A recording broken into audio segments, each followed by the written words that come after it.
효과 빠른 부동산 핫 뉴스. 부동산을 사랑하는 시청자 여러분 안녕하십니까? 부동산 핫뉴스 시간입니다. 3월 첫째 주의 첫 번째 소식부터 만나보시죠.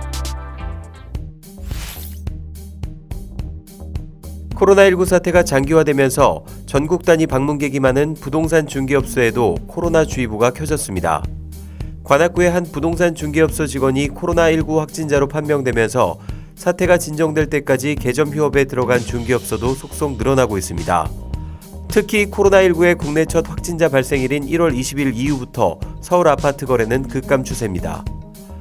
서울 부동산 정보광장에 따르면 서울 지역의 2월 아파트 거래량은 3,235건을 기록했습니다. 이는 지난 1월 5,806건보다 44% 감소한 수치입니다. 서울 아파트 전세 거래량도 지난해 12월 1,923건에서 올 2월 6,131건으로 43.8% 감소했습니다.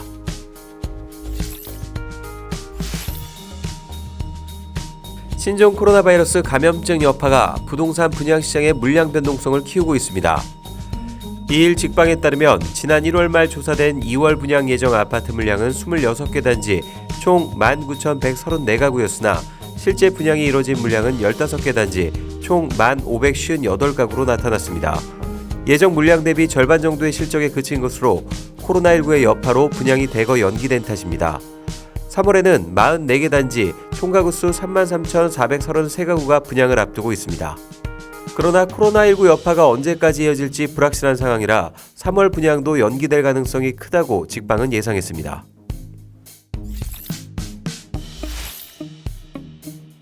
(3월 2일부터) 수원 등 조정 대상 지역에서 주택담보대출 규제가 한층 강화됩니다.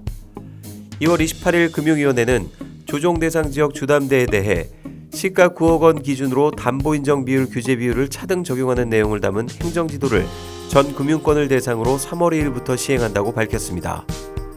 우선 현재 조정 지역에서 주택가격 구간과 관계없이 60%가 적용되는 LTV 규제의 경우 앞으로는 9억 원 이하분의 경우 50%, 9억 원 초과분은 30%가 적용됩니다.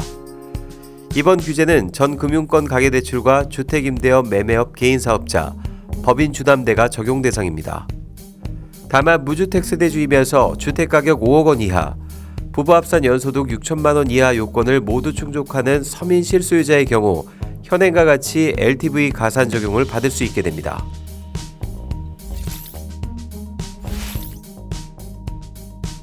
국회 미래통합당 홍철호 의원은 김포 파주 고속도로의 한강 통과 구간과 한강 해저터널의 공사가 이달 중 착공될 것이라고 2일 밝혔습니다.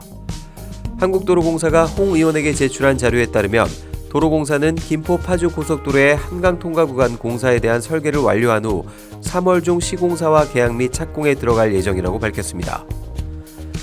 한강 통과 구간에는 총 사업비 5,615억 원이 투입됩니다. 이 구간에는 소음 및 진동을 최소화할 수 있는 선진공법인 쉴드 TBM 공법이 적용됩니다. 준공은 오는 2025년 12월 예정입니다. 홍 의원은 서울 외곽순환선을 대체하는 수도권 제2순환망의 조기 구축을 통해 김포 등 대도시권의 교통혼잡이 해결될 수 있을 것이라고 말했습니다.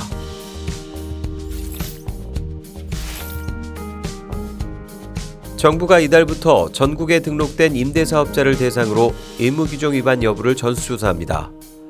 특히 임대의무 기간을 지키지 않았거나 임대료 증액 제한 규정을 지키지 않았는지 집중적으로 조사합니다. 1일 국토교통부는 임대사업자의 의무 위반에 대한 지방자치단체와의 합동점검을 확대하고 임차인 보호 강화를 주요 내용으로 하는 2020년 등록임대 관리 강화 추진 계획을 이달부터 추진할 것이라고 밝혔습니다.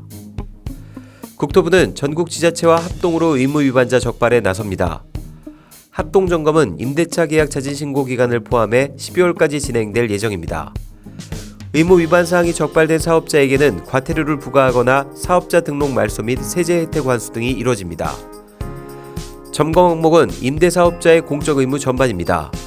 특히 핵심 의무인 임대 의무 기간 및 임대료 증액 제한 등을 중점 조사합니다. 복잡한 부동산 핫뉴스와 함께라면 어렵지 않습니다. 저희는 다음 시간에 또 다른 핫뉴스로 찾아뵙겠습니다. 여러분의 구독과 좋아요는 우리를 파타기입니다.